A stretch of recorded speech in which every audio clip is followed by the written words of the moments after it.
এর আগের পার্টে তোমরা দেখেছিলে আমাদের বাড়িতে ঠাকুর নিয়ে আসা হয়ে গিয়েছিল আর ঠাকুরের সব জোগাড়ও করা হয়ে গিয়েছিল। যদি আগের পার্টটা না দেখে থাকো তাহলে আমার চ্যানেলের নামের নিচে যে ভিডিওটা আছে ওটাতে ক্লিক করে দেখে এসো। প্রথমে ঠাকুরমশাই বাবার কাছে পুজোয় বসার অনুমতি চাইলেন। তারপর একে একে ঠাকুর বরণ, মাকে শাখাপলা পরানো, চক্ষুদান ইত্যাদি নিয়মকানুন শেষ হলো।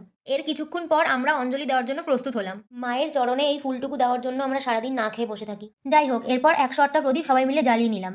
আর এদিকে মা বম্মা মিলে ঠাকুরের ভোগটাও নিয়ে এসে রেখে দিয়েছিল। এরপর আরতি শুরু হলো। দেন যজ্ঞের তামা টাট রেডি করা হলো। এরপর যজ্ঞ শুরু হয়। যজ্ঞ শেষ হওয়ার আগে আমি ঘুমিয়ে পড়েছিলাম, তাই কি হয়েছে জানি না। যখন ঘুম ভাঙে তখন দেখি দর্পণ বিসর্জন হচ্ছে, অর্থাৎ পুজো শেষ। পুজো শেষ হতে হতে ভোর 5টা বেজে গিয়েছিল। তারপর প্রসাদ খেয়ে চলে গেলাম রেস্ট নিতে। পরের দিন দুপুরে খাওয়া দাওয়া সেরে প্রস্তুতি নেওয়া হলো ঠাকুর বিসর্জনের। তারপর ঠাকুর নিয়ে বেরিয়ে যাওয়া হলো। দেন ভ্যানে করে ঠাকুর নিয়ে চলে যাওয়া হলো যেখানে ঠাকুর বিসর্জন দেওয়া হবে।